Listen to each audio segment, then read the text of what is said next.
Hey YouTube, it's JP Dillon. Today we're looking at a 1974 Sharp 10-inch black and white model 3m-46. This was brought in by a viewer of the channel, and he experienced a vertical failure. The sweep is folded over at the top, and it's only covering about 60% of the screen. So we did some basic troubleshooting while he was here and determined that most of the regular capacitors and stuff that would have caused this were okay, and even testing them by substitution really didn't solve the problem. So we're going to go more in depth today as to what's going on in the vertical circuitry and see if we can't resolve the failure of what's going on here, and we'll go through the steps, and I have the schematic for this, so that'll be straightforward. So let's turn it on and see what we get. So when you fire it up, this is what you get. We used to have a little bit less deflection here, but replacing some of the capacitors in the oscillator circuit fixed that a little bit. And you can see the foldover at the top. So even if you adjust the height, the bottom gets higher, but the top does not. And this is at maximum size right now. So let's crack it open and take a look at how it's designed. So here it is apart. Typical mid-70s construction from Sharp. It's very simplified. The board's easy to read. Everything's fairly well laid out. And this whole section here is your vertical.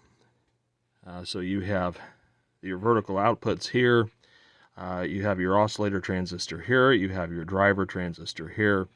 There's a bias control, which we'll address, which is a weird thing to see, but I'll show you what that does. Your size and linearity. One thing that this set does not respond to at all is the linearity control. The linearity control is literally doing nothing. Also, there's no bias on this transistor here, which is a PNP transistor.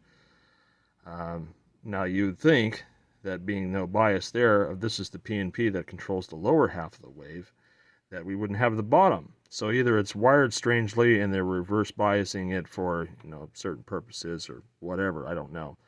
I just know that we have foldover at the top, which would indicate a loss of drive. The output is overloading and it's folding over on itself. Anyway, sorry for the shakes, I don't have my camera mount ready yet. But if we come down in here, it's a pretty straightforward circuit. So let's look at the schematic. So this is the SAMS. It's number 1588-2. So what they have here is they have a vertical oscillator, which creates the waveform. And then what you have is your size, which controls the amplitude of the waveform to the driver. And then you have the linearity, which taken from the feedback kind of tweaks the waveform a little bit through this divider network. And so one thing I'm noticing, let's see if I can switch to a different view so I can get a little bit up close here, is looking at the output stage.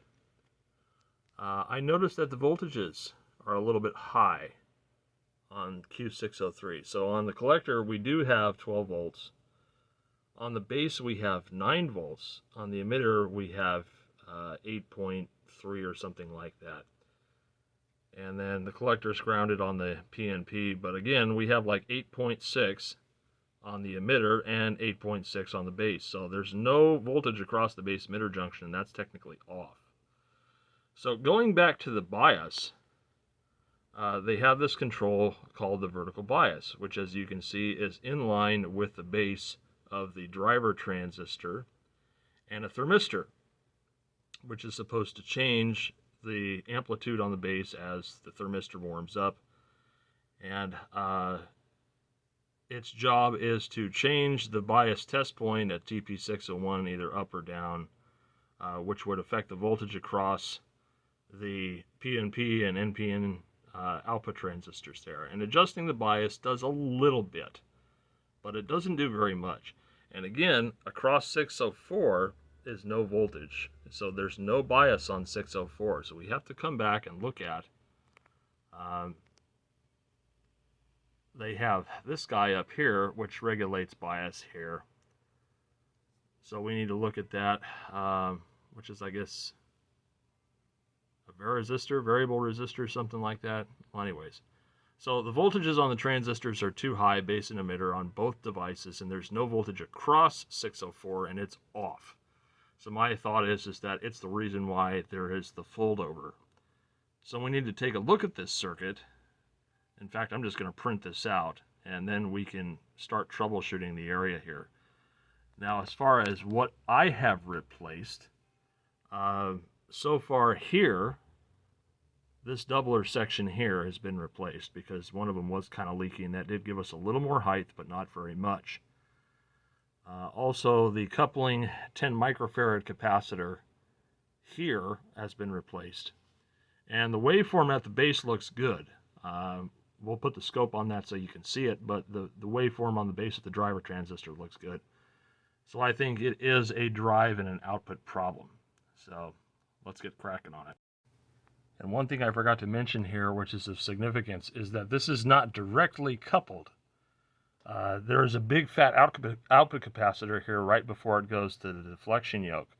So although this checks good on an ESR meter, that doesn't tell us it's not leaky, and it could be affecting the bias, since that would directly affect the relationship on the emitter of the PNP device. So actually, what I want to do first is rule out this C607 here, which is the output capacitor for the vertical circuit. Because it's not direct coupled, it's capacitor coupled. So let's pull him out of there, C607, which is going to be that guy right there. So we're going to unsolder this dude, pull him out, and we'll do the old-fashioned leakage test with our VOM and see if it's got some leakage on it, because it is, these caps are old, I don't really trust them. And if the capacitor were leaky, it would directly affect the bias of the output transistors. So I'm going to grab it from behind. And we're going to yank it. It's got some glue holding it in, but that's all right. So there it is. 1000 at 16. Got plenty of those. Let's see what it looks like on the meter. All right, so we're going to use R times 1K, which is about 12 volts across the device here. And we'll see if she charges up.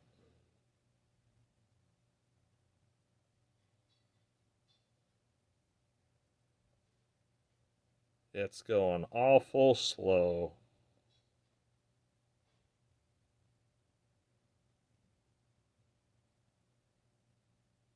Yeah, it should be doing something a little bit quicker than this. Almost like it's just kind of hanging out there. I mean, sure, if we go back to R times 1, it'll probably charge up, because that's a very low voltage. See, we even have some leakage at R times 100. So let's compare it with a new capacitor. Alright, so here we have our new Nichicon 1000 microfarad at 16 volts. And we'll try our original setting of R times 1K and see how she charges up. And we can already see it's charging quite a bit faster than the other one.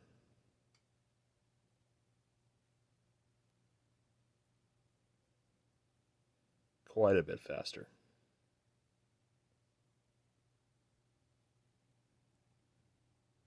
Whereas the other one was just kind of hanging out there.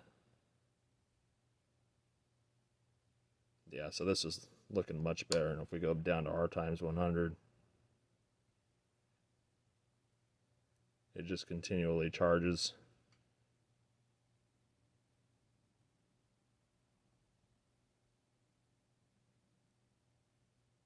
Now, I'm not going to say that this is going to fix it, but it's quite significant that, see, we're still charging on that scale, whereas the other capacitor, the old one,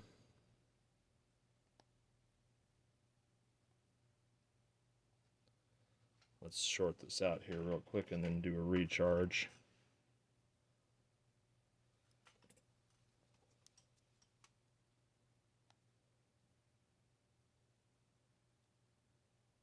You can see the charge rate on this one is super slow. So my guess is that this capacitor is leaky.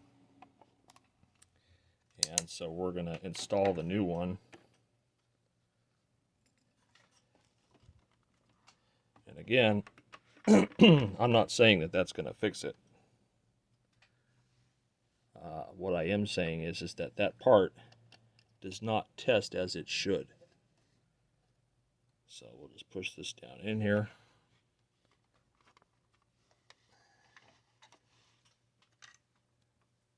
And solder it in.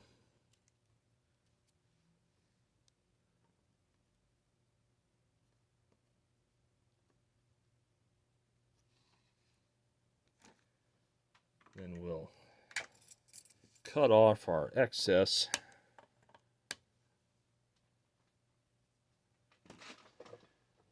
And let's just go ahead and fire it up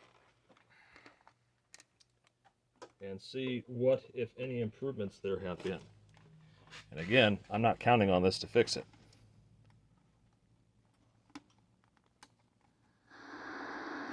So let's see how the screen looks now.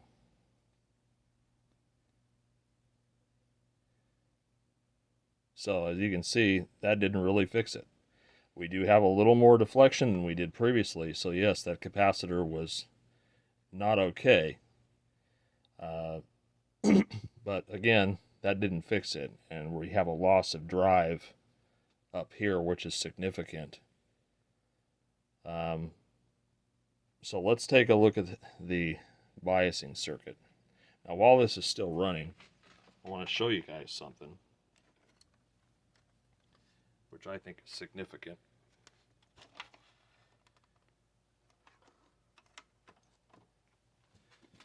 And that is, if we come over here to the NPN driver and we look across the base emitter junction, we have about a half a volt there, 0.487. That's about what you'd expect. But here on the NPN,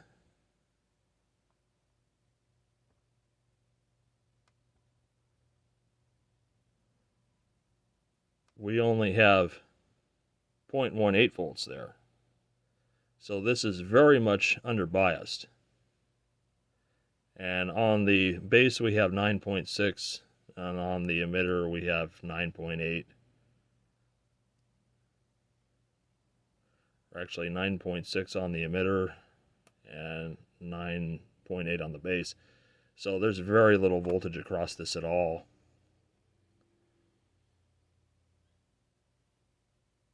So we need to take a look at that bias circuit for Q904 and specifically what drives that, because that's, I believe, where our fault is.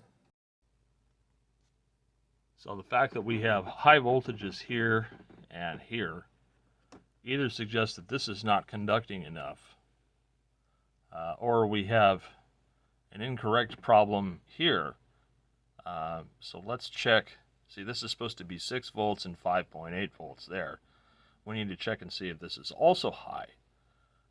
Because if it is, then we may have an issue with the driver here providing too much oomph, or there's something with this variable resistor, voltage dependent resistor, I believe that's what that symbol is with the little V in it. That could be defective as well.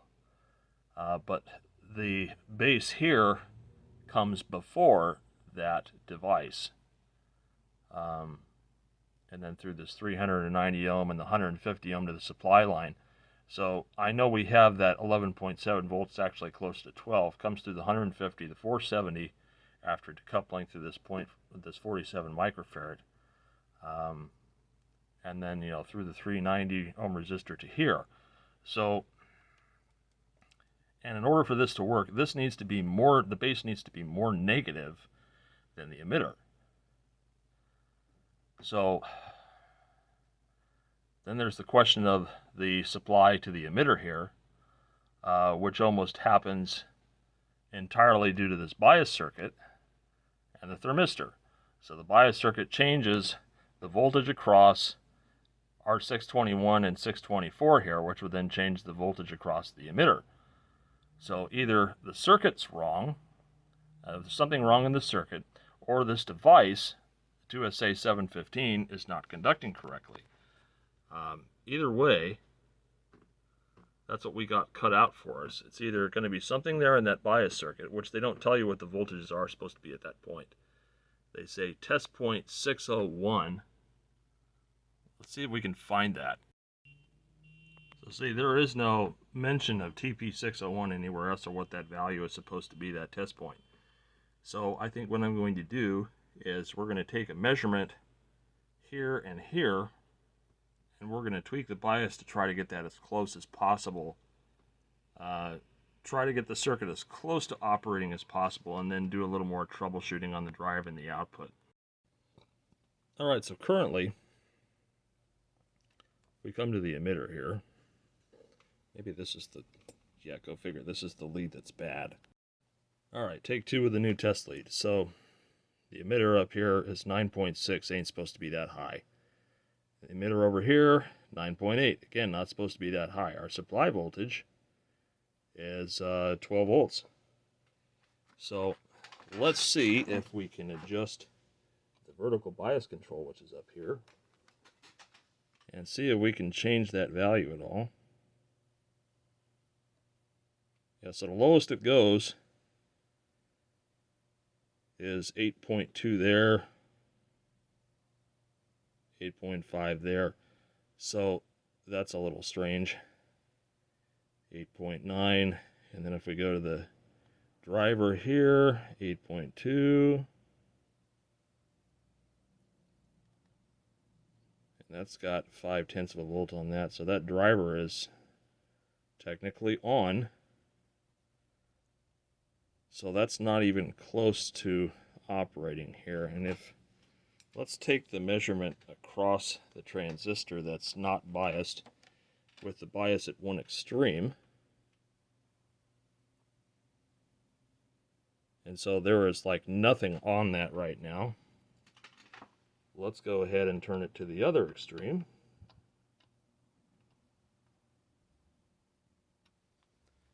And see what our bias is on it now.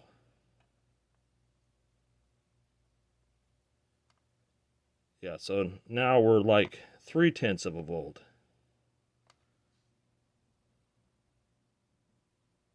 And now we're like 0.6 of a volt. So the voltages here are just not right. And now I have 11 on the emitter.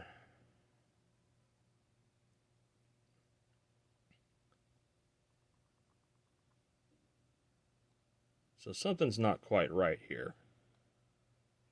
I wonder if this driver transistor is leaky and it's incorrectly biasing the outputs. So let's go ahead and pull that guy out, and we'll test him for failures. Because it just seems to me like one transistor isn't being biased and the other one is being overly biased. And yes, I did turn off the set in between. I'm not too worried about high voltages. The B voltage in this set, I believe, is 15 volts unregulated, so it's not till you get to the sweep section that things really start to heat up.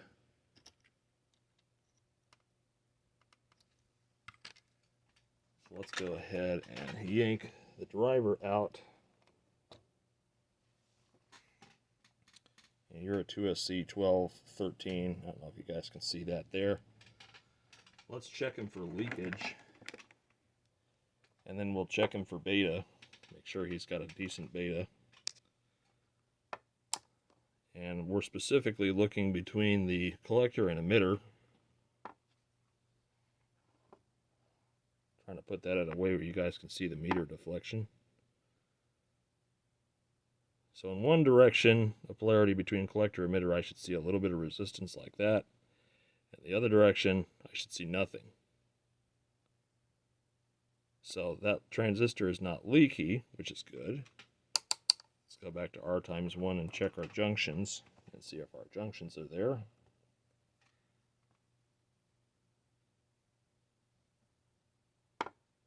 can not flip everything on the floor, that would be great.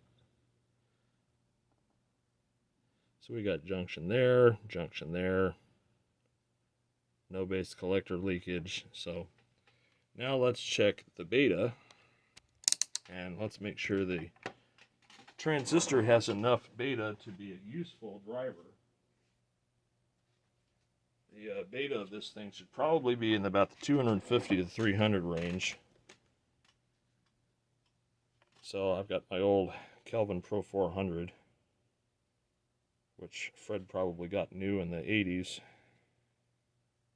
And I'm just going to plug the transistor in here. So we have a beta of 66. Now granted, this isn't a curve tracer, so it's not going to be incredibly accurate, but that's a little low for a driver transistor. It really should be much higher than that. So let's see what the characteristics of a 2SC1213 are. Yeah, so there's not a whole lot to this thing. It's a 35 volt, 400 milliwatt, 500 milliampere. So, and then the betas are supposed to be a minimum of 60, with a max of 320. So, like I was thinking, around 200 would have been okay for that. So I think we should replace that because that will affect the drive and the bias. If we take a look at this again, the collector voltage determines the forward voltage of the NPN. And the forward voltage of the NPN and the drop across it determines the biasing of this because it affects how positive this is in relationship to the base, which is a fixed value based on these divider resistors. So if the driver's wrong, it'll have enough oomph for one transistor, but not enough current for the next one. And it's not just about voltage, it's about current as well. So let's get a hotter driver transistor in there and see if that perks it up a little bit. So what I've gotten in question is a 2N5551 here, which is 60 volt, half an amp, half a watt, at about 100 megahertz. And if we pop this guy in here in our beta test, about $1.23, so that's a little bit closer to what I want. The pinout's a little different, so it's just moving some leads around, and then we'll see where that goes from there. So let's install this guy. Okay, so now that we got a new driver transistor in, that's a lot hotter. Let's see what our picture looks like.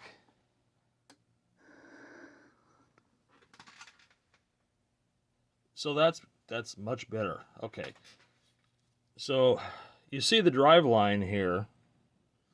That tells us that the two halves aren't biased properly. So let's adjust our vertical bias control until that drive line just goes away.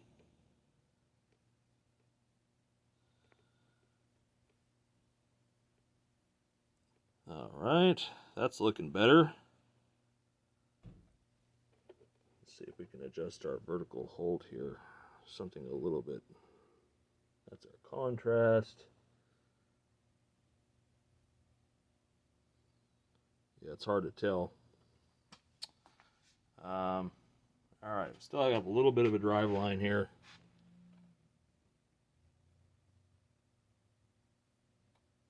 But it's biasing up at least. All right, so let's adjust the vertical size now and see if we get proper vertical size. Looks like we're good at the top, but not the bottom. And let's adjust our linearity a little bit. See if we can improve upon that. We're getting there. I'm going to go back and retweak the bias again.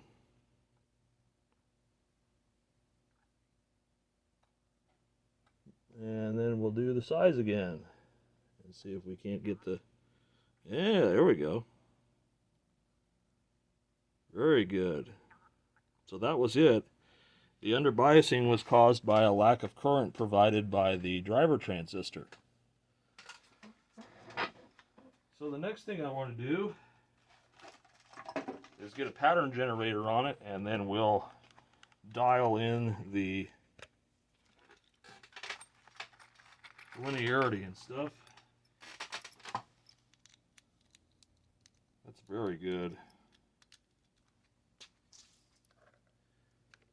So let me see, which one am I going to hook this up to here? VHF for the bottom terminals.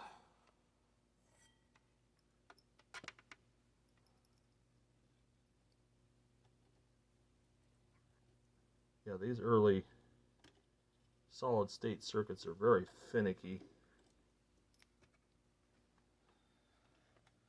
Let's go to channel 4. Turn on our generator. Alright, so we got a little bit of non-linearity here.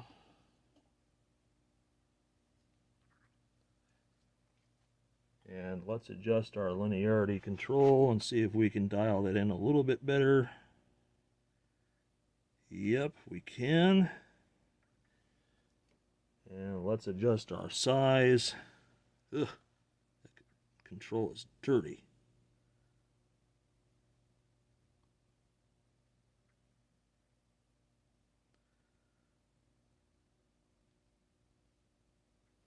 Yeah, let's clean that control. That's pretty crusty right there.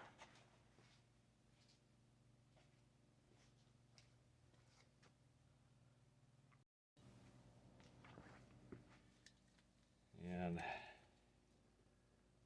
go back to the size here.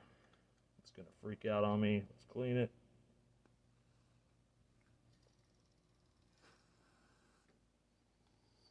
Just work it a bunch.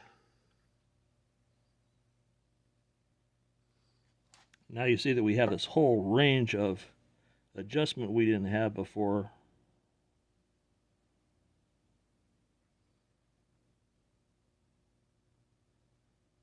That is touchy though, I'll tell you. I gotta get my tool out of there.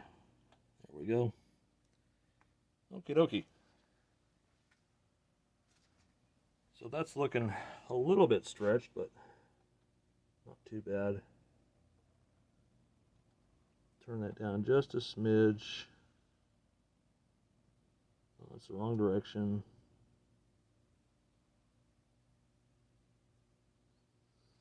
Okay. A little bit of non-linearity there still. Stretched at the top just a pinch. Okay.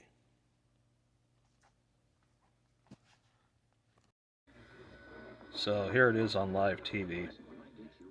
And it's been a little twitchy. I think things are still kind of waking up on this, but the vertical looks very good and it's very stable. So I think this one's good to go. This one's got a pretty nice picture. It does have instant on, so I'm going to recommend that he unplugs it when he's not using it. But anyways, hope you guys enjoyed watching this little video, and more stuff to come.